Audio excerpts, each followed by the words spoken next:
नमूना। तो यहाँ पर अर्जुन ने कहा भगवान श्री कृष्ण से कि मैं देखना चाहता हूँ कि दुर्बुद्धि जो धृतराष्ट्र के पुत्र धृतराष्ट्र हैं उनके प्रिय करने की इच्छा से कौन कौन योद्धा आए हैं, और मैं चयन करना चाहता हूँ कि कौन मेरे टक्कर का है, कौन मेरे टक्कर का नहीं, अर्थात किन के साथ मेरे को युद्ध करना है, किन के साथ युद्ध नहीं करना चाहिए। जैसे महाभारत में युद्ध में नियम आता है कि जो घुड़सवारी है, घुड़सवारी वाला योद्धा घुड़सवारी वाले के साथ ही युद्ध करे, पैदल वाला व्यक्ति पैदल वाले के साथ। जैसे द्रोणाचार्य ने जिनके पास में ब्रह्मास्त्र नहीं था, जिनके पास में उनके ऊपर ब्रह्मास्त्र चला दिया था द्रोणाचार्य को। द्रोणाचार्य ने जब अश्वत्थामा मर गया ऐसा प्रयोग कर दिया था भगवान ने, युधिष्ठिर महाराज ने बोल दिया। अब बोलने के पश्चात उन्होंने विश्वास फिर भी नहीं किया। पहले तो कृष्ण भगवान ने बोल दिया, भीम ने सबसे पहले ज़्यादा ही बोला उसने, और सेना ने बोल दिया। उसको सुनकर थोड़ी शंका हुई, फिर कृष्ण भगवान ने बोल दिया। कृष्ण भगवान ने बोल दिया तो और ज़्यादा शंका हुई, फिर उन्होंने कहा विश्वास तो नहीं हुआ। युधिष्ठिर महाराज के पास में गए तो उन्होंने कहा अश्वत्थामा हता, इतना ही बोल दिया उन्होंने। अब उसको धक्का तो लग गया पूरा पूरा, लेकिन फिर भी उन्होंने अस्त्र नहीं त्यागे। जब अस्त्र नहीं त्याग, भयंकर युद्ध किया। युद्ध करने के पश्चात वह जो अस्त्र सामान्य योद्धा के ऊपर नहीं चलाने चाहिए वो अस्त्रों को चला दिया द्रोणाचार्य ने। तो जब नहीं अस्त्र त्याग करे थे, पर ऋषि आए, सप्त ऋषि आए, नारद आए, उन्होंने कहा तुम गलत कार्य कर रहे हो। एक तो तुम्हारा ब्राह्मण धर्म है, ब्राह्मण कार्य करना चाहिए, युद्ध करने नहीं चाहिए। और दूसरा ठीक है युद्ध कर रहे हैं कोई बात नहीं, तो जिन योद्धाओं के पास में जो अस्त्र नहीं है और यो उस अस्त्र के द्वारा तुम इसके ऊपर उपयोग नहीं कर सकते, उन अस्त्रों को चला दिया तुमने। जो अस्त्र इनके ऊपर चलाने योग्य नहीं थे, इन योद्धा के ऊपर, उन योद्धाओं के ऊपर तुमने, अल्प शक्ति वाले योद्धाओं के ऊपर तुमने क्या चला दिया, ये दिव्य अस्त्र चला दिए तुमने। अन्याय पर उतरे आए। जब तक धार्मिक युद्ध कर रहे तब तो कोई बात नहीं, लेकिन अब तो तुम अन्याय पर ही उतरे आए। तो जब ऋषियों ने टोक दिया और कहा कि तुम जानते हो कि धृष्टद्युम्न किस उद्देश्य से पैदा हुआ है और तुम्हारी मृत्यु भी इसी प्रकार से होने वाली है, अब तुम छोड़ो इसको, अस्त्र शस्त्रों को त्याग करो और अपने लोक में आओ।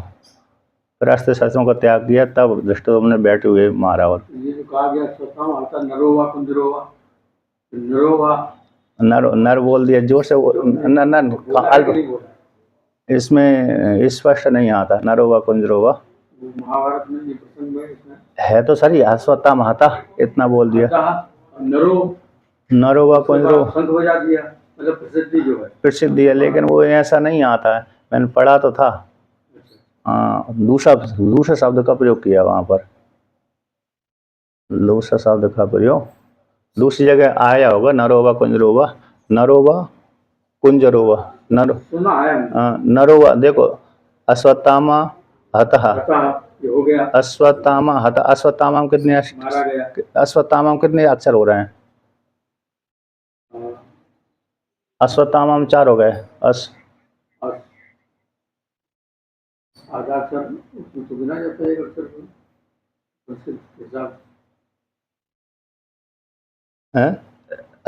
अनुष्टुप संधि है ना। आवाज नहीं आ रही?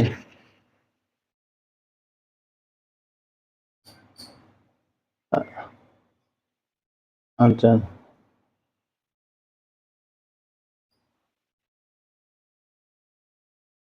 हाँ, तो अश्वत्थामा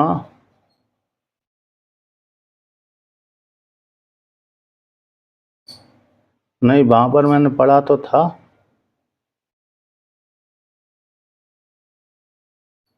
लेकिन हतो अश्वत्थामा हतः, नरोवा कुंजरोवा ऐसा नहीं है पढ़ा, ऐसा नहीं पढ़ा तो फिर अरे अश्वत्थामा हता, हाँ, इतना तो बोला था कृष्ण की राजनीति से। हाँ, तो इसलिए अच्छा नेट,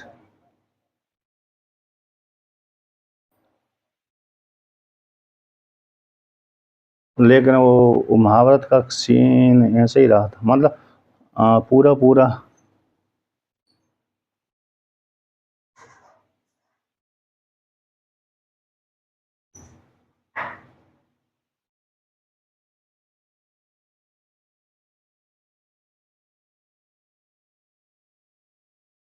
हाँ, अब आ रही है आवाज मेरी?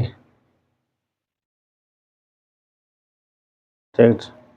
तो देखिए, अब यहाँ पर वर्णन करते हैं, तो ऐसा बोलने के पश्चात तो 24 से चलेगा ना? तो 24 से तो भगवान संजय कहते हैं, संजय वाचा हे व मुक्तो हृषिकेशो गुणाकेशेन भारत।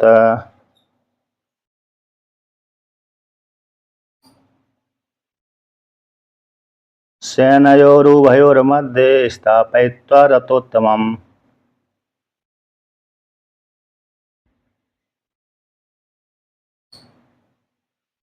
वो महाभारत में मैंने देखा था, लेकिन मिला नहीं है मेरे को। अश्वत्थामा हतः नरोवा कुंजरोवा, इतना नहीं मिला। हो सकता है दूसरे पुराण का वाक होगा। हमने श्रवण किया, पढ़ा, महाभारत में पढ़ा नहीं। हाँ, तो मैंने देखा तो था, लेकिन वो यार मिला नहीं मेरे को वहाँ पे। कोई दूसरा शब्द था वहाँ पर, तो याद नहीं है, कंठस्थ नहीं। कहते हैं संजय, इस प्रकार संजय ने धृतराष्ट्र से कहा, हे भारत, एवं इस प्रकार से ऋषिकेश ने गुड़ाकेश के द्वारा प्रेरित होकर के सेनयोरुभयोर मध्य, दोनों सेनाओं के बीच में उत्तम जो रथ था उसको स्थापित कर दिया। स्थापित करने के पश्चात फिर भगवान श्री कृष्ण यहाँ पर वर्णन करते हैं, भीष्म द्रोण प्रमुक्तः सर्वेषां च मयीक्षिताम्।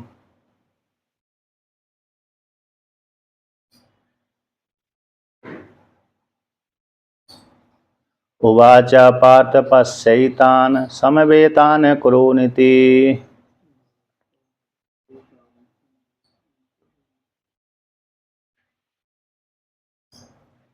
तो यहाँ पर वर्णन करते हैं, एवं भीष्म भगवान ने कहा, जब रथ को ले जा खड़ा कर दिया उत्तम रथ को, तो देखो पश्य है न, उवाच भीष्म है, द्रोण है, प्रमुखता सर्वेशाम। अच्छा, उन्होंने कहा, हाँ, हे पार्थ पश्य, पश्य आया, हे पार्थ पश्य ने देखिए, यानी लोट लकार का एक वचन आ गया।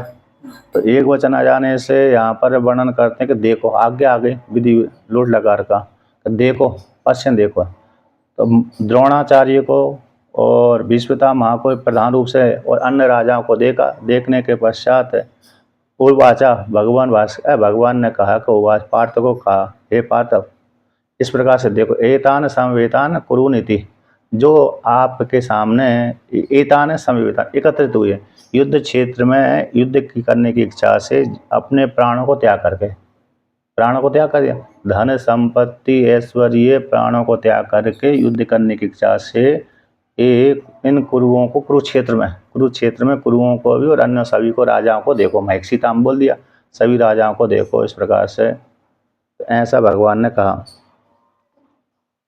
इसलिए यहाँ पर वर्णन करते हैं, यहाँ 24-25, सारते तू न मना खेदनियम।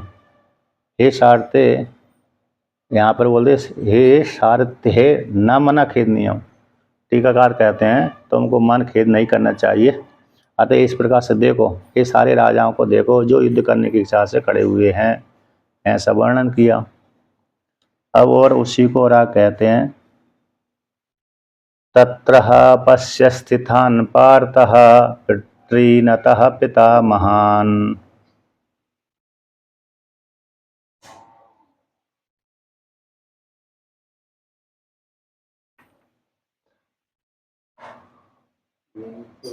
आचार्यान् मातुलान् भ्रातॄन् पुत्रान् पौत्रान् सखींस्तथा।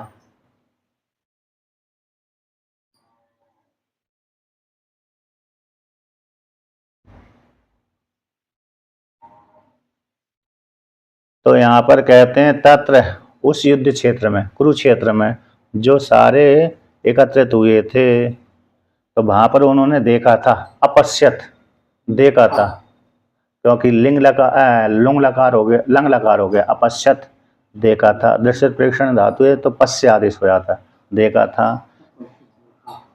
तो देखा था भूतकाल का लिंग हो गया। तो कहते हैं किनको देखा था, स्थान, इनको देखा था, पार्थ ने पितृन पितामहान, पितरों को देखा था और पितामहों को देखा था, और आचार्यों को देखा था, और मातुलान यानी मामाओं को देखा था, भ्रातृ ने भ्रातृयों को देखा था, पुत्र यानी पुत्रों को देखा था। पुत्र तो अभिमन्यु भी था उसका, अभिमन्यु पुत्र था। और अर्जुन के 3 पुत्र थे। अभिमन्यु तो था ही, एक उलूपी, उसके कितने विवाह, 4 पुत्र। हाँ हाँ, पांडवों के द्रौपदी से 5 पुत्र तो पैदा हुए थे, एक एक से 5 पुत्र थे। और एक उलूपी का पुत्र था, उलूपी जो नाग कन्या थी।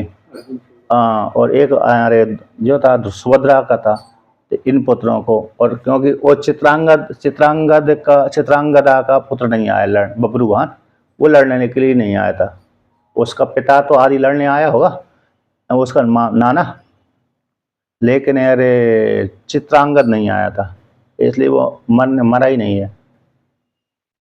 उसका प्रसंग महाभारत में नहीं आता। बाद में जब दिग्विजय करने जाते हैं अर्जुन, 2 बार युद्ध लड़ने के पश्चात, तब वो युद्ध लड़ता है, अर्जुन के साथ युद्ध होता है उसका। हाँ, अर्जुन के साथ युद्ध होता है, उसमें अर्जुन मूर्छित भी हो जाता है। ऐसा है। बाद में नहीं पता, तो दोनों को ही था, अर्जुन को भी था मेरा ही पुत्र है, और उसको भी पता था। लेकिन फिर युद्ध क्षत्रिय धर्म से युक्त होने के कारण युद्ध करना पड़ती है, राज्य को जीतना नहीं है। हाँ, युद्ध छात्र धर्म से युक्त होकर नहीं, युद्ध विजय करने गए थे ना उस काल। नहीं, युद्ध करने की वो रहता है नियम, या तो पराजय स्वीकार कर लो तो अपना अभिनय जो। हाँ, तो फिर बाद में अरे धन आदि भी देना पड़ती है, इस प्रकार से। तो कहते स्वीकार करना पड़ती है। हार स्वीकार नहीं करेंगे तब तक अरे आगे नहीं बढ़ सकते।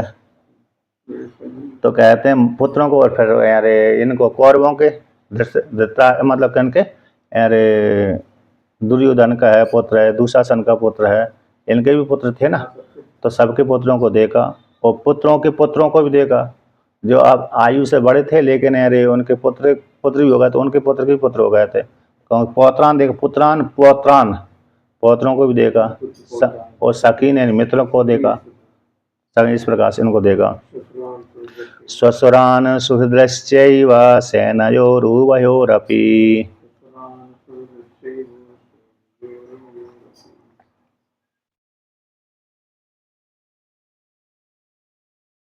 तान समीक्ष्य स कौन्तेयः सर्वान् बन्धून् अवस्थितान्।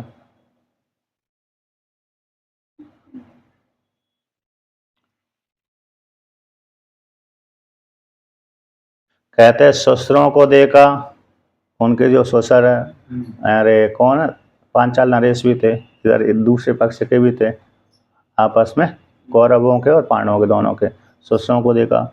सुहृदश्चैव, जो हमारे हित करने चाहने वाले को सुहृद बोलते हैं, यानी अपेक्षा नहीं करते कि अरे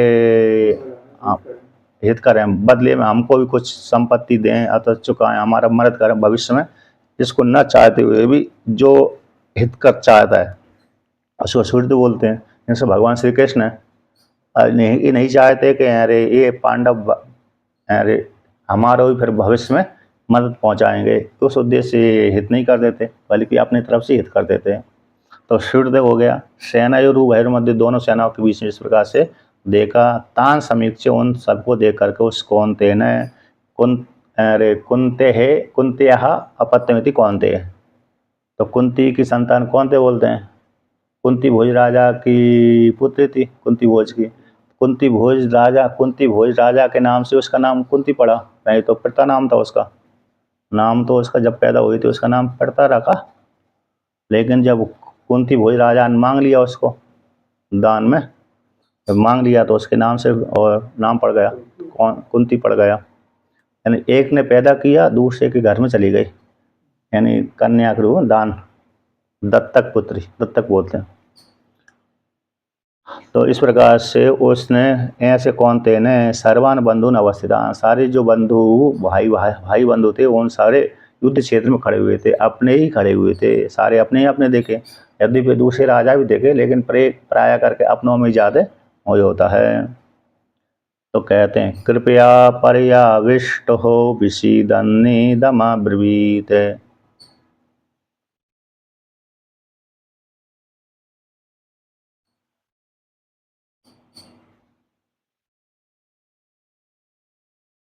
अर्जुन उवाच दृष्ट्वेवं स्वजनं कृष्ण युत्सं समुपस्थितम् दृष्ट्वेवं सुजनं कृष्णो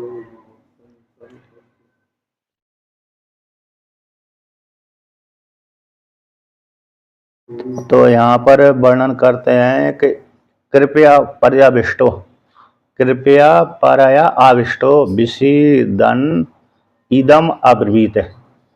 जब अपने भाई बंधुओं को देखा उसने, अर्जुन ने, तो अपने भाई बंधुओं को देख करके, किसको देख करके, अपने भाई बंधुओं को देख करके, तो फिर अरे अरे उसके मन में करुणा जागृत पैदा हो गई। करुणा करुणा तो हो ही जाती है, नहीं, करुणा जागृत हो गई तो फिर उसके मन में आविष्ट है, जैसे उसमें आता ना, किसमें,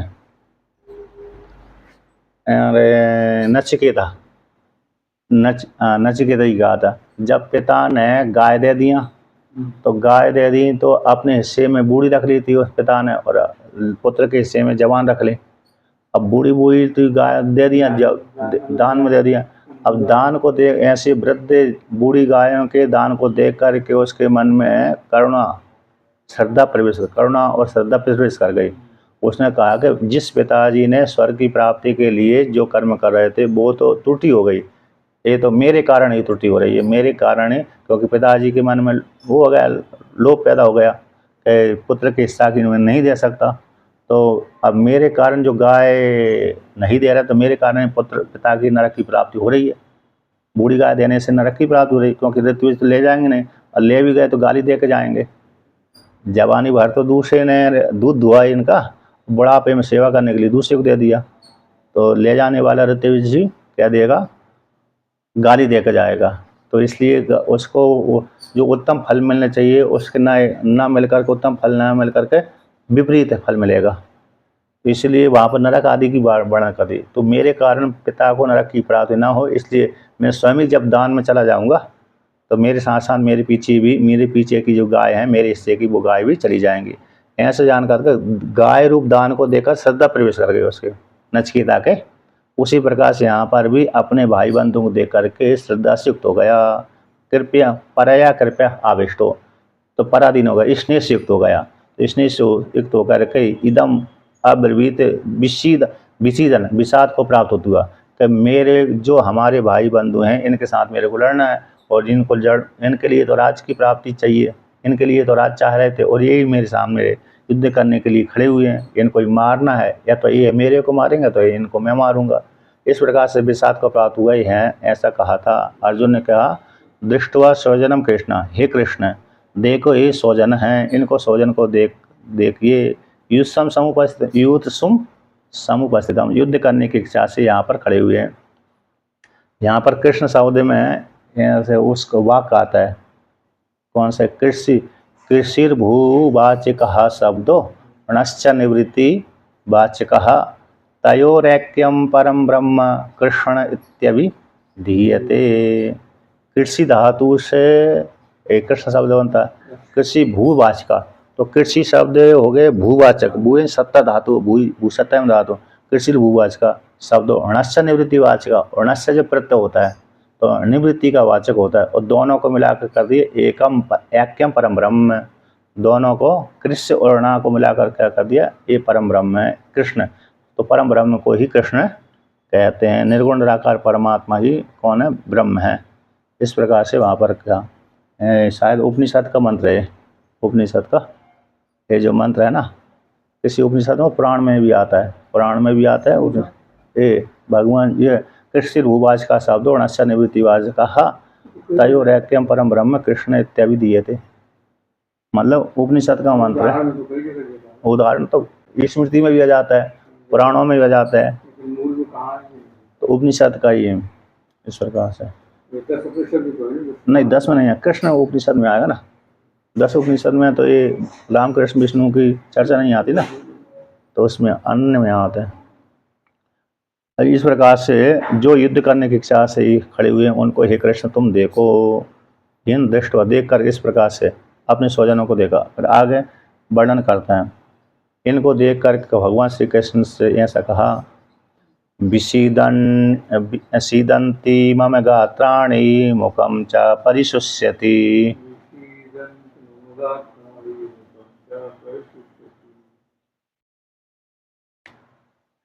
बेपतुश्च शरीरे मे रोम हर्षस्य जायते।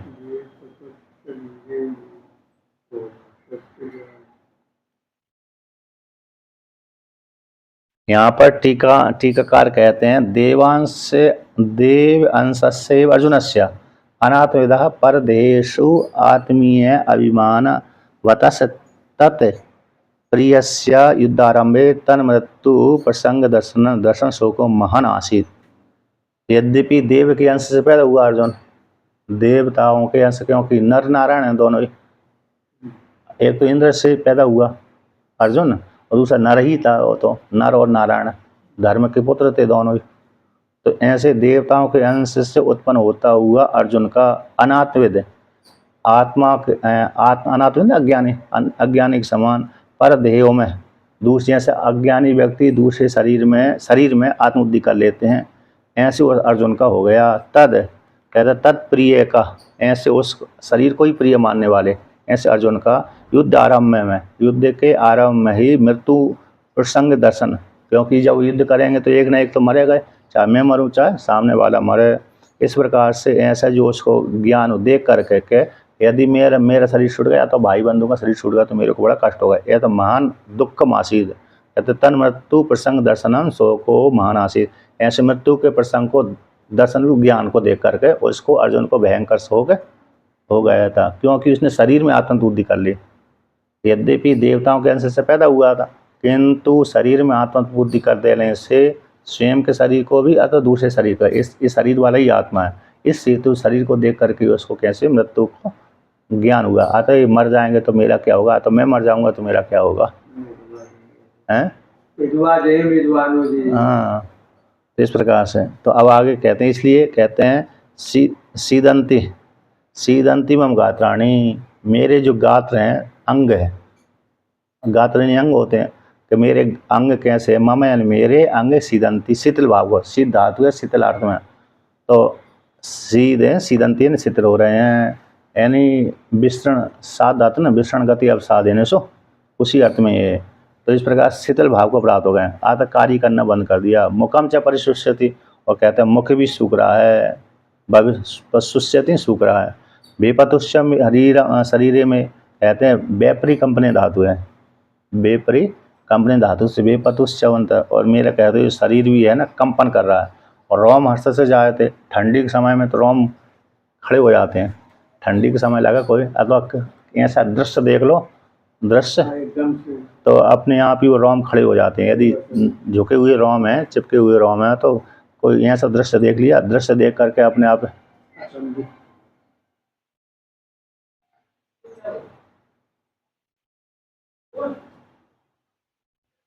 मोह हो गया था ना अर्जुन को युद्ध क्षेत्र में, अपने भाई बंधु को दे हैं,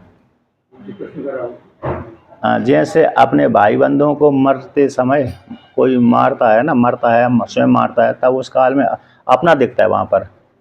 जैसे अर्जुन ने यद्यपि बहुत युद्ध किए, वहाँ पर उसको अपनापन दिखा ही नहीं है, क्योंकि वहाँ पर उसको लगता था ये मेरे भाई बंधु है नहीं, ये तो शत्रु हैं। विराट युद्ध में भी अर्जुन ने युद्ध किया ही नहीं पांडव कौरवों से ही, लेकिन वहाँ पर निर्णायक युद्ध नहीं था।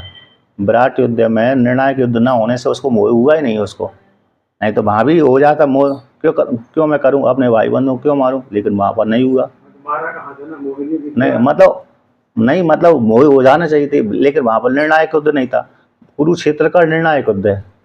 हाँ, यहाँ पर तो मरो या तो मारो, दो ही विकल्प है, या तो मरो अथवा मारो। ये सोच रहे थे ना कि हमारा अज्ञातवास पूरा हो जाएगा, हाँ, अज्ञात पूरा होने के बाद हमारा हमको वापस मिल जाएगा, तो इसलिए क्यों मारते वहाँ पर नहीं मारा। तो यहाँ पर तो निर्णायक युद्ध था, तो इसलिए अपने जहाँ पर निर्णायक युद्ध होता है, और निर्णायक युद्ध में भी कहते अपने होंगे आमने सामने तभी मोह होगा। जैसे अर्जुन ने निवात कवचों को मारा, निवात कवचों 3 करोड़ थे, वो भी निर्णायक युद्ध था, लेकिन उसको वहाँ पर मोह हुआ ही नहीं, बिल्कुल नहीं हुआ, क्योंकि उसने अपने उनको जाने नहीं कि मेरे हैं, और सीधा सीधा शत्रु जाना था, इसलिए वहाँ पर मोह नहीं हुआ उसको, बिल्कुल 1% भी मोह नहीं हुआ। और सीधा सीधा पाशुपतास्त्र अस्त्र छोड़ दिया और सारी मर गए। पाशुपतास्त्र नाम का अस्त्र है, उसको निवात कवचों को छोड़ दिया था। हाँ, उसी प्रकार। लेकिन यहाँ पर उसको मोह हो गया था, क्योंकि योग वशिष्ठ में भी आया है। योग राम जी ने जब योग वशिष्ठ सुनाई, वशिष्ठ भगवान ने जब राम जी की योग वशिष्ठ सुनाए तो उन्होंने भविष्य को उदाहरण दिया था। भविष्य को कि देखो राम, जब महाभारत युद्ध आएगा, द्वापर युग के अंत में कृष्ण और अर्जुन पैदा होंगे, युद्ध क्षेत्र में अर्जुन को मोह होगा। उस मोह को भंग करने के लिए भगवान श्री कृष्ण उपदेश करेंगे। यदि भी वही राम भविष्य में कृष्ण बन रहेंगे, लेकिन उन्होंने भविष्य को लेकर के राम को उपदेश किया था। भविष्य की घटना को भी वर्तमान काल में बता दिया था। योग वशिष्ठ का प्रसंग है इस प्रकार से। तो त्रिकालज्ञ बता दिए वशिष्ठ भगवान ने अपने को।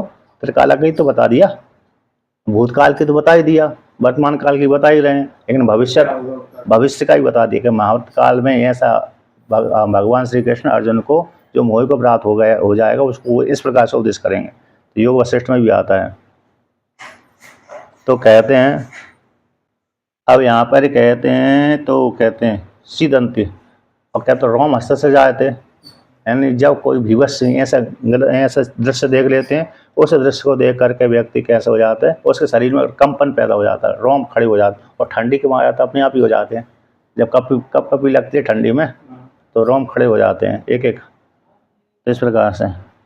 अब कहते रोम हर्षो रोमण गात्रेशु पुलकितम, रोम हर्षो का टीकाकार ने अर्थ किया, एंड रोम का और गात्रों में जो रोम है उनका पुलकित तत्व हो जाना, खड़े हो जाना, खिल जाना।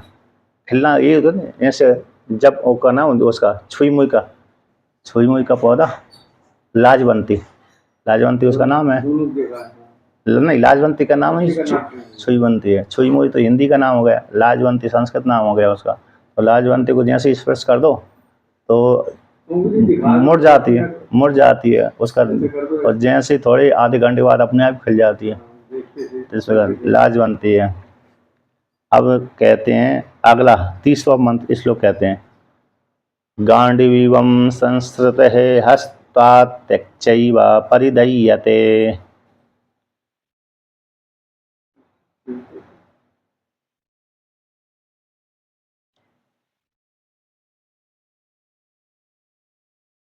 नाचा शक्नोम्य वस्थातुं भ्रमति च मे मनः।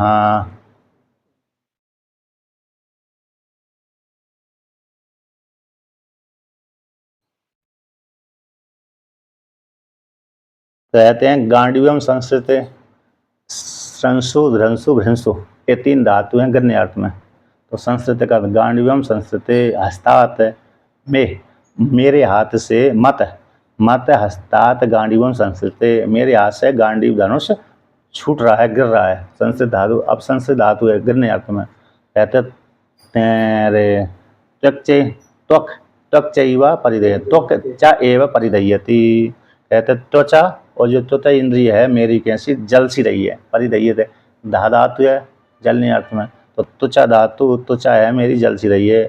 नाचक शक्नों में अवस्था तुम, कहते हैं मैं खड़ा होने की मैं समर्थ नहीं हूँ, अवस्था तुम खड़े होने के लिए समर्थ नहीं हूँ, शक्नों में समर्थ नहीं हूँ, अवस्था तुम खड़े रहने के स्थित रहने के लिए। क्यों? भ्रमति विचा में मना, मेरा मन मानो घूम सा रहा है। यदि जिसका मन घूमता है वो खड़ा नहीं हो सकता। मन यदि चक्कर में मन में चक्कर लग रहा है, मन घूम रहा है, तो फिर व्यक्ति खड़ा नहीं हो सकता। मन से खड़ा होता है व्यक्ति, शरीर से भी तो खड़ा होता है लेकिन मन के द्वारा ही खड़ा होता है। मन इसके चंचल हो गया तो अरे घूमने लगा तो फिर व्यक्ति खड़ा नहीं हो सकता। श्वास तो चलती रहती है, श्वास तो गिर जाने पर भी चलती है, खड़े होने पर भी चलती है, लेकिन मन से ही व्यक्ति खड़ा होता है। इसलिए समाधि के विषय में आता है कि समाधि व्यक्ति खड़े होकर ना लगाए, समाधि क्या न लगा, खड़े होकर, बैठ के ही समाधि लगाए, खड़े होकर न लगाए। हैं? उतर रहे थे ना, हाँ, आसमान को देखा, लग गई, भगवान के शुक्र ऐसे नीचे तो है, समाधि लग गई तो गिर पड़े। और एक इनके विषय में, हाथ टूट गया। हाँ, एक इनके विषय में तपोवन महाराज के विषय में आपने सुना होगा। तपोवन महाराज अरे उत्तर काशी में रहते थे ना, उत्तर काशी में रहते थे तपोवन महाराज। उनके चलते चलते प्रकृति को देखते देखते समाधि लग जाते थे। तो उनके साथ 2-3 महात्मा रहते थे, वो बचाते थे उनको। उनके साथ जब भी घूमने जाते थे तपोवन महाराज, उनके साथ 2-3 महात्मा घूमने जाते, साथ साथ जाते थे। कहीं समाज देखते देख प्रकृति देखते देख लग गई तो गिर ही जाएंगे, ढुड़क ही जाएंगे। पहाड़ से ढुड़क गए तो मान लो या तो गंगा जी में जले गए तो राम नाम सत्य हो जाएगा, तो गंगा किनारे ही है उत्तरकाशी। हाँ, तो इसलिए खड़े होने का निषेध किया, खड़े खड़े यार समाधि नहीं लगानी चाहिए। तो इस प्रकार से कहा। अब आगे कहते हैं, निमित्तानि च पश्यामि विपरीतानि केशवा, निमित्तानि च पश्यामि विपरीतानि केशव, न च श्रेयोनुपश्यामि हत्वा स्वजनमाहवे।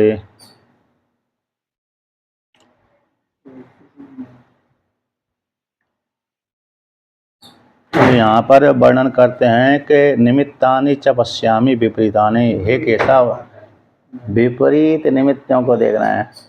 क्या देख रहे हैं? विपरीत निमित्तों को मैं देख रहा हूँ, हे केशव। न च श्रेयो अनुपश्यामि, न च श्रेयो नुपश्यामि नहीं अनुपश्यामि, मैं कल्याणकारी मार्ग नहीं देख रहा। श्रेय यानी कल्याणकारी मार्ग है, हाँ कल्याणकारी मार्ग में नहीं देख पा रहा। क्यों नहीं देख पा रहा? कहते स्वजन आवे अत्वा, स्वजनों को युद्ध क्षेत्र में मार करके मैं अपना कल्याण नहीं देख पा रहा। हे केशव, केशव के विषय में सुना होगा। केशव किसको बोलते हैं? केशव, केशव का एक लौकिक कहानी है।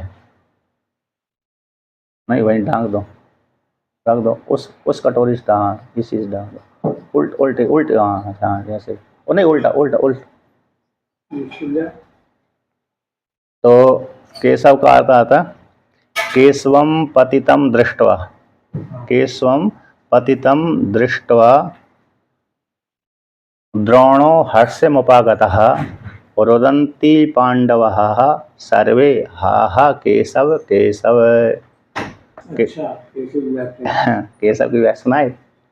केशवम पतितम दृष्ट्वा, केशव को गिरा हुआ देख करके, केशव को गिरा हुआ देख करके द्रोणम हर्षम उपागता, द्रोण द्रोणाचार्य, द्रोण कहता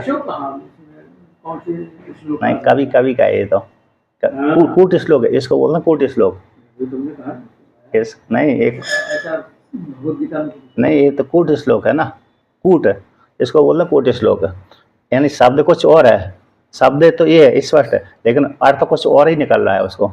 यदि संधि विच्छेद ठीक नहीं कर पाई तो उसका अर्थ ही गलत हो जाता है। तो केशवम पतितम दृष्ट्वा द्रोणो हर्षम उपागता, केशव को गिरा हुआ देख करके द्रोण यानी द्रोणाचार्य द्रोण हर्षन प्रसन्नता को प्राप्त हो गए। रुदंती पांडवा सर्वे, सारे पांडव रोने लगे, हा हा हा केशव हे केशव हे केशव हे केशव। मैंने तो उठाया है केशव शब्द को लेकर के, नहीं मतलब बताता हूँ केशव शब्द नहीं, देखो बताता हूँ। के यानी जल, का यानी जल, का यानी जल, और सप्तमी का एक वचन होगा के, तो के यानी जल में सबम, जल में सब गिर गया, जल में सबको पतितम दृष्ट्वा, जल में सबको गिरा हुआ देख करके, द्रोण यानी कौआ, द्रोण यानी काक है, तो द्रोण यानी काक है, हर्षम उपागत प्रसन्न हो गया। रुदंती पांडवा सर्वे, तो कहते हैं रुदंती पांडवा सर्वे, तो पांडव कौन है? सरगाल यानी सियार, सारे सियार जो नदी के किनारे खड़े हुए थे वो रोने लगे, हा हा कैसा, हे हमारा सब चला गया, हे हमारा सब चला गया। क्योंकि यदि किनारे रहे तो वो सियार खा जाएंगे, और जल में रहे तो फिर वो कौआ बैठ बैठ के खा जाएगा। तो कौआ तो सबको जल में गिरा हुआ देखकर के प्रसन्न हो जाता है।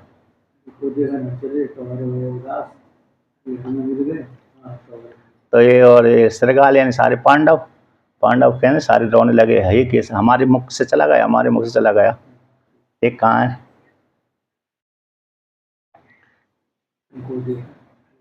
अरे तो वहाँ उसको मैंने इसको सुनाने के लिए केशव को इसको ही बोलते हैं। देखो ऐसा संधि बच्चे जैसे आपने सुना होगा, अरे कुनिया वाले स्वामी आत्मानंद जी ने केरल के थे, उनके पास में इतने कूटस्थ श्लोक थे बड़े बड़े विद्वान भी चकरा जाते थे, सभी विद्वानों के बीच में बोलते थे कि इसका पूछ लेते थे, इसका बताओ अर्थ, तो अर्थ नहीं लगता था, क्यों संधि विच्छेद नहीं हो पा रहे, अर्थ दूसरा है, शब्द इस प्रकार का अर्थ बोध करा रहा है लेकिन अर्थ दूसरा ही है। अरे ठीक ठीक संधि नहीं लगती है, संधि विच्छेद नहीं कर पा रहे तो अर्थ ही गलत। जैसे यहाँ पर भी केशव पतितम दृष्टवा, यहाँ पर सीधा सीधा अर्थ तो यही तो दिख रहा है कि केशव को गिरा हुआ देकर द्रोणाचार्य प्रसन्न हो गए और पांडवा सर्वे रुदन्ति, सारे पांडव रोने लगे। हाय हाँ, इनको कूट बोल, कूट उपलब्ध नहीं होता है, अनुपलब्ध। हाँ, तो ये इनको कूटस्थ बोलता, कूट श्लोक। अब कूट, हाँ, तो देख अब आगे कहते हैं, तो यहाँ से केशव, हे केशव, यहाँ पर केशव वाला परमात्मा ही है। दूसरा केशव शब्द का अर्थ करते हैं का यानी ब्रह्मा, ईश यानी शासन करने वाला, का यानी ब्रह्मा जी को शासन करने वाला, एक अर्थ हो गया केशव का यानी ब्रह्मा, ईश यानी रुद्र और बा यानी विष्णु। का यानी ब्रह्मा, ईश यानी रुद्र, बा यानी विष्णु, तीनों को मिश्रण ही केशव कहलाता है। अथवा का यानी ब्रह्मा, ईश यानी रुद्र और बा यानी शासन करने वाला, बा यानी शासन करने वाला, तो कौन हो गया? विष्णु। का यानी ब्रह्मा हो गया और ईश यानी विष्णु रुद्र हो गया, उन दोनों को शासन करने वाले को बा बोल दे, केशव बोल देते हैं। अब दूसरा अर्थ हो गया का यानी ब्रह्मा, ईश यानी रुद्र, बा यानी विष्णु, तीनों को मिश्रण ही केशव कहलाता है। तो इस प्रकार से तीन इस केशव शब्द का अर्थ होता है, तो ऐसा जानना चाहिए। तो अब आगे का है, इस लोग कहते हैं, अब अर्जुन ने देखा कि मैं अपने भाई बंधु को मारूंगा तो कल्याण मेरे को प्राप्त नहीं होगा, तो उसको लेकर के आगे कहते हैं 32वां श्लोक है, न कांक्षे राज्यम न कांक्षे विजयम कृष्ण न च राज्यम सुखानि च।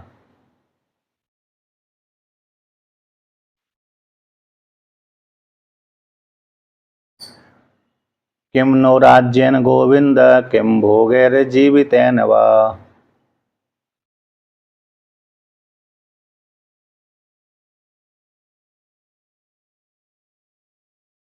तो यहाँ पर कहते हैं हे कृष्ण, कृष्ण तो पहले वर्णन कर दिया, कृषि वाचक का है ना, यहाँ कृष्ण ने काला भी हो, कृष्ण शब्द काला का भी वाचक है। तो कहते हैं हे कृष्ण, और कृष्ण परब्रह्म परमात्मा ही है। तो न कांक्षे विजयम कृष्ण, हे कृष्ण मैं विजय को भी नहीं चाहता, न राज्यम सुखानि च, और राज्य को भी नहीं चाहता, सुख को भी नहीं चाहता, राज्य को और सुख को दोनों को नहीं चाहता। अच्छा शब्द आ गया वहाँ पर, हाँ, राज सुख को भी नहीं चाहता और राज्य को भी नहीं चाहता, सुख को भी नहीं चाहता और राज सुख को भी नहीं चाहता। और नाचा किम न कहते हैं किम नो राज्य न गोविंदा, जब राज सुख को नहीं चाहता तो राज को लेकर कम करेंगे का, हे गोविंद, गो यानी इंद्रियों के ऊपर शासन करने वाला, हे गोविंद, किम भोगैर जीवित, अतः भोगों को के हमारा क्या प्रयोजन है, जीवन से भी क्या प्रयोजन है, जीव धातु है, जीवन प्राण धारण, जीव प्राण धारण धातु है, तो जीवित होकर के रह करके भी हम क्या करेंगे। इस प्रकार जब भोगे नहीं चाहिए तो हमको जीने की जरूरत नहीं है, ज़्यादा आशा ही नहीं शरीर से। इस प्रकार से राज भी नहीं चाहिए, सुख भी नहीं चाहिए, इस प्रकार से विजय की कामना भी नहीं है हमको, तो फिर इनके साथ लड़ करके हम क्या करें, अपने भाई बंधु को मार करके क्या करें, क्यों आता भाई बंधु को मारने से हमको तो कल्याण दिख ही नहीं रहा। इस प्रकार से मोह को अभिव्यक्त किया। कितने नंबर का है? 32 है ना, टीकाकार ने ज़्यादा अर्थ नहीं किया। तो कहते हैं ऐसा मर्ते कांक्षितम नो राज्यम भोगः सुखानि च।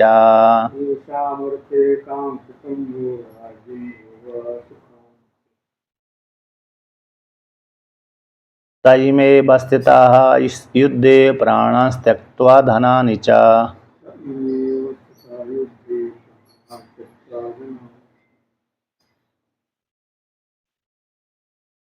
तो कहते हैं जिन पुत्र पौत्रों के और दादा आदियों को, पिता पितामह आदियों के लिए हम चाहते थे, ऐसा अर्थ जिनके लिए हम राज्य को चाहते थे और भोगों को भी चाहते थे, सुखों को भी चाहते थे, ते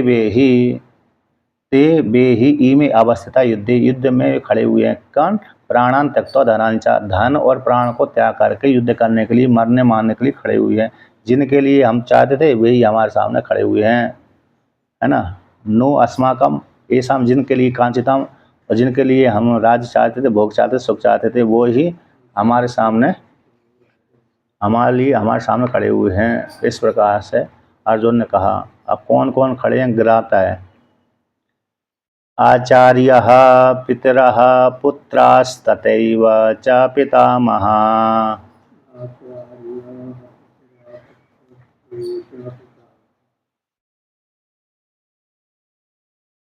मातुलः श्वशुरः पौत्रः श्यालः संबंधिनस्तथा।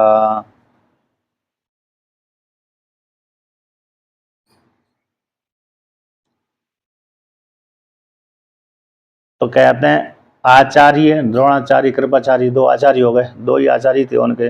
पितरः, तो पिता यानी पांडु के पिता तो कौन हो गए, धृतराष्ट्र तो नहीं, धृतराष्ट्र भी तो युद्ध क्षेत्र में थे नहीं, लेकिन धृतराष्ट्र के और भी तो भाई थे, बहुत से भाई थे, मतलब अरे उसी कुरुवंश के सोमदत्ती आदि। सोमदत्ती पिता माँ की कोटि, पिता की कोटि में ही आते, पिता माँ की कोटि में आते थे। सोमदत्त, भूरिश्रवा आदि इस कोटि में आते थे वो, मतलब बहुत से जो पिता है ना, पिता कोटि में आते थे उनके, अर्जुन के, पांडवों के पिता के समान। भाई बंधु आदि, भाई बंधु है क्योंकि, और कहते हैं, और पुत्र तो यही है, पुत्र तो अभिमन्यु आदि पुत्र ही है। और पितामह भीष्मपितामह हो गया, भीष्मपितामह तो प्रसिद्धि है। और दूसरा वहलिक, जो भीष्मपितामह के भी अरे चाचा थे। और सोमदत्त आदि ये पितामह कोटि में ही आते थे। राजा संतनु के 3 भाई थे ना, राजा संतनु 3 भाई थे, शांतनु भी बोलते हैं, संतनु बोलते हैं।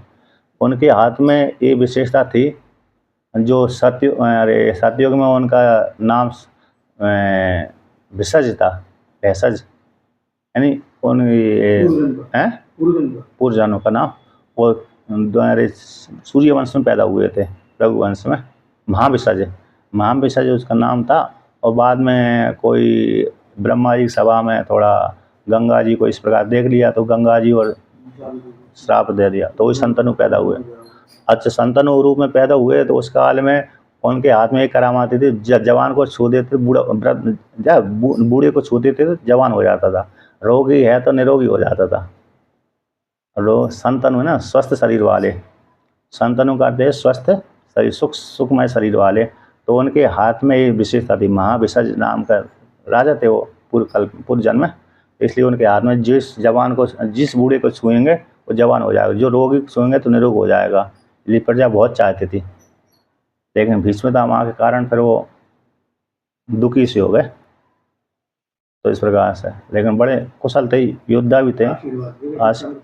हाँ, तो मतलब वही है, ऐसे उनका विशेषता थी, उनके हाथ में करामाती थे, तो जिसको छू देंगे रोगी को निरोग जरूर हो जाएगा, चाहे जवान बूढ़ा भली ना हो, लेकिन निरोग जरूर हो जाता था।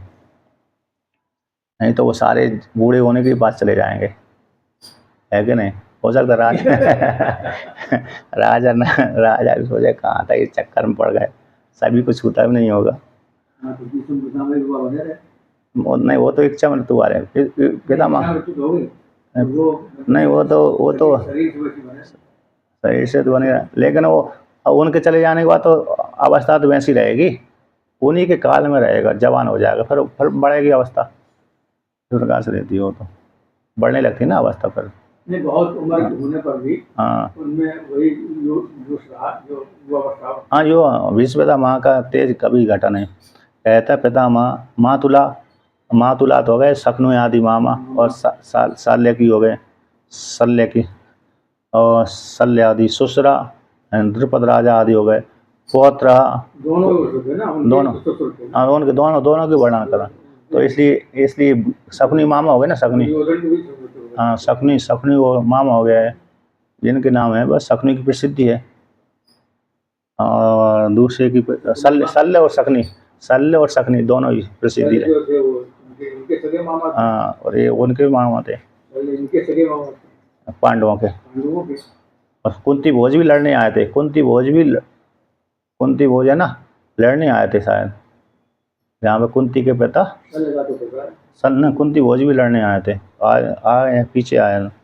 तो कहते हैं सुसरा हो गए, पौत्र हो गए, स्याला हो गए। अब स्याला धृष्टद्युम्न आदि हो गए और दूसरे भी हो गए। और संबंधी निष्ठता तथा उसी प्रकार से और संबंधी। एतान्न हन्तुमिच्छामि गन्तोऽपि मधुसूदन।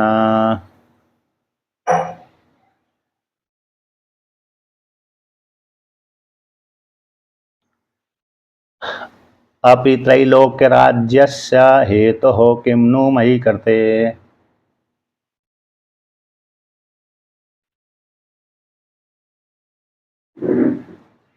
यहाँ पर स्याला शब्द का अर्थ कर दिए भार्याणां, भार्याणां भ्रातरो धृष्टद्युम्न प्रवृत्तया हैं, क्योंकि साला है ना, स्याला, स्याला शब्द साला, साला शब्द हिंदी में प्रयोग है। आ जाओ ना। तो यहाँ पर हैं हम तो देख लो तो बैठ माता नहीं वो सफेद कपड़े वाले। अच्छा आज भागवत पढ़ते हैं। तो कहते हैं अरे कौन है, एतान्न है स्याला, स्याला अभी साला बोलते हैं शब्द ना, साला तो सब हाँ बस संस्कृत में तो स्याला ही शब्द है। तो स्याला क्या है, श्यालो बुद्धिदायक। अच्छा श्यालो बुद्धिदायक। यही तो शुरू हुआ है देने वाले। अच्छा नहीं, परंपरा यही शुरू हुई ना। अच्छा अच्छा सही। भगवान कृष्ण जो है साले हैं उनके अर्जुन के। हाँ हाँ उनको बुद्धि दे रहे हैं। सही सही। तो अभी भी चली रही है, अभी परंपरा चली रही है। यही शुरू हो गई। अच्छा नहीं सही सही। अच्छा स्याला शब्द का अर्थ बुद्धिदायक का उसमें है ना। अच्छा उसमें व्याख्यान किया भागवत में ना, कलयुग का जब प्रसंग आया ना, मैं श्यालो बुद्धिदायक। कलयुग में हाँ स्याला ही बुद्धि देने वाला, बुद्धि देने वाला होगा, उसी से पूछेंगे वो। हाँ बहनोई, और नहीं पूछेंगे किसी अपने भाइयों से नहीं पूछेंगे। अच्छा हाँ सही सही। श्यालो बुद्धिदायक यहाँ केश कामन्या वगैरह है ना, कलयुग में जो है वो केशों का ही जो है वो माना जाएगा आभूषण। अच्छा केश ऐसा है ना। हाँ अच्छा हाँ पढ़ा नहीं था। तो देखिए कहते हैं एतान्न हन्तुमिच्छामि, कहते हैं इनको मारने की मेरी इच्छा नहीं है। घंतो भी सुना, ये भली मेरे को मारे, घर है ना, घंतो हनिंसा गत्य धातु है, हनिंसा गत्य मारते हुए भी ये भली मेरे को मारे, तब भी मैं इनको मारना नहीं चाहता। हे मधुसूदन, मधु नाम का वो अरे राक्षस था, दैत्य था, भगवान विष्णु के किससे मल से पैदा हुआ था, कर्ण के मल से, कान के मल से। तो कान के मल से कर्ण मलोद्भूता, तो कान के मल से पैदा हुआ। तो वो मधु कैटव दोनों को मारने वाली थी, इसलिए तो मधुसूदन कहलाया। सूदन है नष्ट करने वाले, मारने वाले। तो कहते हैं अपि त्रैलोक राजस्य, हे अच्छा कहते हैं त्रैलोक राज के लिए। तो फिर जब मैं इनको मार, ये भली मेरे को मार के तो इनको मारने की इच्छा नहीं है। तो कहते हैं मैं तीनों लोगों के राज्य को भी नहीं चाहता, फिर मही करते तीन लोगों के राज्य के लिए भी इनको नहीं मारना चाहता, तो छोटी सी पृथ्वी के लिए क्या मारूंगा, क्या मुझे न्याय होगा। ये तीनों लोगों के राज्य के लिए भी इनको नहीं मानना चाहता, तो फिर छोटे से भूभाग को, किसको, इंद्रप्रस्थ को, तो इंद्रप्रस्थ के लिए इनको मारूं तो उसके विषय में कहना ही क्या। ये तो किमनु मही करते, मही के लिए, मही के लिए ना, मही करते पृथ्वी के लिए फिर मारूं, तो इसमें तो आश्चर्य की क्या बात है। और तीनों लोगों को राज नहीं चाहता, पर इस छोटी सी भूभाग के लिए तो मेरे को है ना इच्छा नहीं है, इस प्रकार से कहा। अब दूसरी बात कहते हैं, दूसरे कौन से, कैमुतिक न्याय, कैमुतिक न्याय दिखलाया यहाँ पर 35वां तो है ना। यहाँ महादपि त्रैलोक, यहाँ पर टीका मर्थ किया है, महादपि त्रैलोक लक्षणम राज्यम लब्धुम स्वजन हिंसायै मनो मदीय स्प्रियति पृथ्वी प्राप्त्यर्थम पुनर्बंधु वदम न श्रद्धामि अपि किम वक्तव्यमिति, कि महान त्रैलोक राज्य को भी लब्ध प्राप्त करने के लिए स्वजन को हिंसा के लिए मनो, हिंसा के लिए मन, जो मदीय मन स्प्रियति कांचा हो जाए, त्रैलोक राज के लिए, तीनों लोगों के राज्य के लिए भी मैं नहीं चाहता। तो पृथ्वी की प्राप्ति के लिए तो बंधुओं का बद तो श्रद्धा बनी नहीं रही, छोटी सी बात हो गई। तीनों लोगों के लिए यदि मार भी लूँ तो कोई बात नहीं, ठीक, लेकिन अपने राज, छोटे से राज के लिए तो इनके प्रति हिंसा बनी नहीं रही। अतः छोटे से राज के लिए मैं चाहते नहीं हूँ इस प्रकार से। निहत्य धार्तराष्ट्रान्नः का प्रीति ही स्यात् जनार्दन।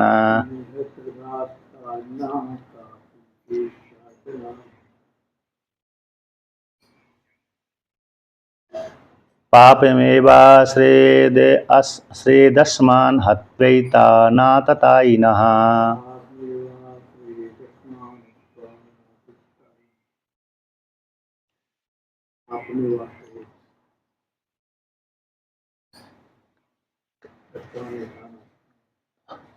तो यहाँ पर कहते हैं, हे जनार्दन, जनों को, दुष्ट जनों को अर्दन करने वाले, सज्जनों की रक्षा करने वाले। जनार्दन शब्द का ये अर्थ होगा, सज्जनों का रक्षा करने वाले, दुष्ट जनों को अर्दन करने वाले, दुष्ट जनों को अर्दन करने वाले, नाश करने वाले, समाप्त करने वाले, और सज्जनों के पापों को नष्ट करने वाले, सज्जनों की रक्षा करने वाले, भक्तगणों के पापों को नष्ट करने वाले, भक्तगणों के, और दुष्ट जनों को सीधा समाप्ति करने वाले, नाश करने वाले।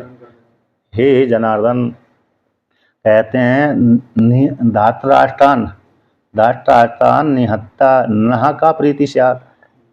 धृतराष्ट्र के पुत्र जो धार्तराष्ट्र हैं, हाँ, धृतराष्ट्र के पुत्र धार्तराष्ट्र हो गए, तो धार्तराष्ट्र को मार करके हमको क्या प्रीति है, सुख की प्राप्ति होगी। आता नहीं होगी तो कुछ और यश तो प्राप्त हो ही जाएगा। कहते इनको मानने से क्या क्या नहीं होगा, पुण्य हो जाएगा बहुत।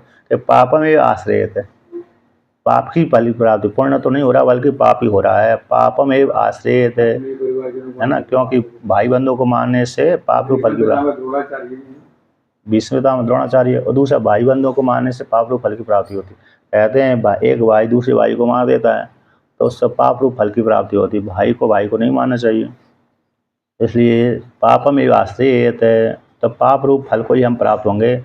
आसमान इनको मार करके, हत्वा एता कहते एतान आततायिना, कहते इनको मार करके हमको पाप रूप फल की प्राप्ति होगी।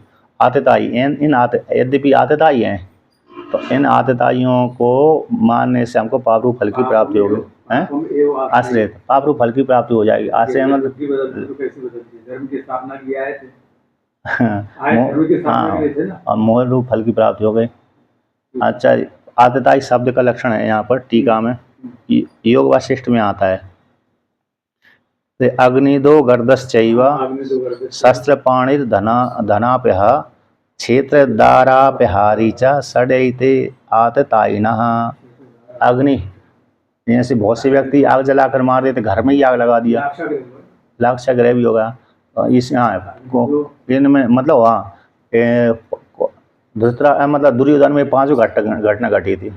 तो अग्नि लाक्षागृह को जला कर मार दिया, गर्दश्चा भीम को जहर देकर मार दिया, शस्त्रपाणि, शस्त्र तो रखता ही था, और आमने सामने कहते हैं धन को हरण कर लिया, राज को नष्ट कर लिया, और क्षेत्र राज को भी हरण कर लिया। दारा पे हमारी, उसकी पत्नी को, स्त्रियों को छुड़ा लिया। दारा नहीं, पत्नी माने द्रौपदी का है ना, अपहरण कर लिया था। हाँ, तो वो और वो वहाँ पर निर्लज्जता के प्रसाद, हाँ, तो ये हो गया। तो 6 ये है ना, इतने 6 बोले, 1 2 3 4, हाँ, 1 1 2 3 4 5 6, तो इसलिए हो गया क्षेत्र। तो अग्नि देने वाला, गर्द झेर को देने वाला, और शस्त्रपाणि तीसरा हो गया, धनाप्य चौथा हो गया, क्षेत्र 5 हो गया, और दारापहारी 6 हो गया। ये 6 आतताई कहलाता। अच्छा, दूसरी जगह इसमें है दूसरा अरे आतताई एक और लक्षण आता है, अरे ब्राह्मण की सोना चोरी करना ना, नहीं, हाँ, उसमें एक और आता है कि अरे ब्राह्मण का सोना, मंदिर की सोना चोरी करना, स्वर्ण चोरी वाला, स्वर्ण चोरी, मंदिर की सोना। ऐसे बहुत से व्यक्ति मंदिर का धन चोरी कर लेते हैं, चोरी भी कर लेते हैं, छीन लेते हैं, अपना कर लेते हैं। तो देवताओं का धन, मंदिर का धन है देवता का धन, देवता का धन करने वाले को आतताई बोलते हैं। और गुरु पत्नी गमन, ये भी हाँ, ये भी महापाप हो गया। अच्छा, ये लेकिन ये महापाप बोला, उसको महापाप बोला, इसको अरे आतताई बोला। आत्तान मायंतम अन्यादेव विचार। ये श्लोक है, इसी कोशिश कर ले। अच्छा ये क्वेश्चन इसमें नहीं, इसमें नहीं, उधर टिप्पणी में दिया है उन्होंने, टिप्पणी में नहीं इन्होंने दिया नहीं, वो नहीं दिया। अच्छा, आदताई इनको कहते हैं। हाँ आतिताई आदताई के लक्षण है। तो गुरु हो, आदताई हो, ऐसा भी हो, और यदि आदताई है तो उसका वध कर देना सही चाहिए। सही गुरु माने दुराचार खड़े ना, गुरुम व बाल वृद्धम व ब्राह्मणम व बहुश्रुतम आतताय मायंतम अन्या देवा विचारे। आतताई होगा ये भी आतताई होगा, हम मार देना चाहिए। सम्मान को सही सही सही। ये भी आतताई हो तो मार। अच्छा ये अग्निदा घृतस्य है ना, मनुस्मृति भी है। मनुस्मृति में 8वें अध्याय का 340वां श्लोक। कौन सा? हाँ जी, अरे मनुस्मृति है, मनुस्मृति में, मनुस्मृति में 8वें अध्याय का 340वां श्लोक है। अग्निदो गर्दस्यैव आदिताय का। अग्निदो गर्दस्यैव शस्त्र पाणी धना। योग वशिष्ठ में भी है, योग वशिष्ठ में और मनुस्मृति में भी है, दोनों जगह, और बहुत अन्य पुराणों में भी है। तो इस प्रकार से आदिताई को यहाँ दोनों वर्णन किए। वशिष्ठ वशिष्ठ स्मृति में तो आया 3रे अध्याय का 19वां श्लोक वशिष्ठ स्मृति में, और मनुस्मृति में हो गया 8वें अध्याय का 340वां योग वशिष्ठ वशिष्ठ स्मृति। अब आगे कहते हैं तस्मान्नार्हा वयम हन्तुम धार्तराष्ट्रान् स्वबान्धवान्।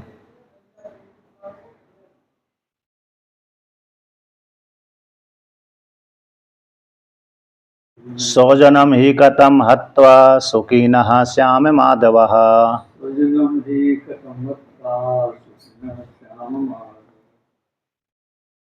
तो यहाँ पर वर्णन करते हैं कि तस्मात इसी हेतु से न न अर्यन योग्य, हर धातु पूजा अर्थ में, योग्य अर्थ में, इसलिए वयम हम इन धातराष्ट्रों को, आतताइयों को मानने के लिए योग्य नहीं है। हम तुम हरण करने के लिए योग्य नहीं है। धातराष्ट्रान जो बंधु बांधव है, एक तो बंधु बांधव और दूसरे आतताई को मानने से पाप लगता है, ऐसा वो उसका अभिप्राय था। तो दूसरे विशेष रूप से तो कैसा है, बंधु बांधव है, स्व बांधवान, तो स्वयं नहीं अपने हैं। स्व शब्द अपना होता है, आत्मा आत्मी है। स्व नहीं, आतताइयों को मानने में पाप नहीं लगता, इसका ऐसा स्वजन को लेकर के पाप लगता है। स्वजनों को मानने से उसका ये विशेष रूप से है। स्वजन आतताई है ना, अपने भाई बंधु हैं, भाई बंधु हैं, इसलिए उससे उपेक्षा कर रहा था। लेकिन आतताइयों को मारने से पाप नहीं लगता है, पुण्य नहीं लगता है। आतताइयों को मार देगा जो व्यक्ति मारेगा उसको पुण्य मिलेगा, यश मिलेगा, पुण्य मिलेगा। उस समय की बात है, वर्तमान में संविधान के साथ चलेगा। सास के अनुसार तो उसको पुण्य मिलेगा। सास यहाँ संविधान चलता है ना, संविधान के अनुसार उसको पुण्य मिलेगा। यहाँ तो संविधान हो गया, लेकिन सास के अनुसार जो मारेगा आतताइयों को उसको पुण्य मिलेगा। मरने वाले की सदगति होगी और मारने वाले को पुण्य मिलेगा, यश मिलेगा। दो प्राप्त होते हैं, मारने वाले को यश और पुण्य दोनों मिले, और मरने वाले का कल्याण हो जाता है, क्योंकि अब आगे और पाप कर्म नहीं कर पाता। जैसे एक कुंती ने कहा, कुंती ने जब पांडवों से, जब भगवान श्री कृष्ण ने श्री कृष्ण को बंदी बना लिया, तो बंदी बना लिया, तो जब तक अपने पुत्रों की संपत्ति स्त्री को छीन लिया तब तक उसको कष्ट नहीं हुआ। और जैसे ही भगवान श्री कृष्ण को बंदी बना रहे थे कौरवों ने, तो उसको क्रोध आ गया। प्रयत्न किया था, प्रयत्न किया था, लेकिन बन नहीं, भगवान थे इसलिए, नहीं तो भगवान नहीं हो तो बंदी बन जाते। हाँ जी, मतलब जब बंदी बना रहे थे, प्रयत्न किया था, तो ये हो, तो मतलब ये हो गया कि अरे जब ऐसा हुआ, बनाने की कोशिश कर रहे थे, बंदी बना रहे थे, उस काल उस कहानी को सुन करके उसको क्रोध आ गया कुंती को। कुंती ने कहा कि अब बहुत हो गया, अब जो दुर्योधन आदि, कर्ण आदि, इनको मर जाना चाहिए। तो अपने पुत्रों से ज़्यादा वहीं पर वर्णन किया था कि क्षत्रिय सूते यदर्थम अयम कालो आ गया, नित्य युक्तो युधिष्ठिरा, नित्य युक्तो वृकोदरा, नित्य युक्तो अरे अर्जुना। कौन सा वहाँ पर श्लोक है, अरे श्लोक आता है, ये दिक्कत शुरू कर देना हैं? आपका। नहीं हो तो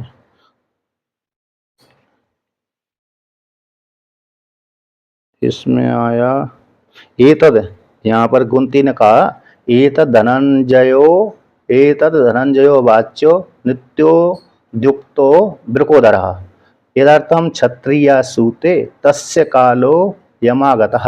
ये महाभारत का उद्योग पर्व है, महाभारत का उद्योग पर्व का। और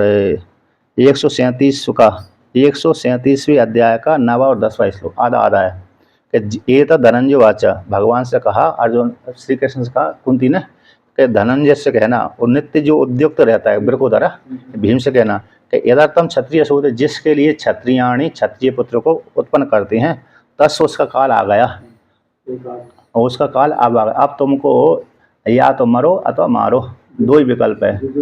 हाँ, तो जब तक भगवान श्री कृष्ण को बंदी नहीं बनाने की कोशिश की, तब तक स्वीकार सहन कर दिया। जैसी बंदी बनाने की कोशिश करी तब स्वीकार नहीं किया, इसलिए उसने कहा कि अब इनको बहुत हो गया, अब मर जाना चाहिए, इस प्रकार से बोल दिया था।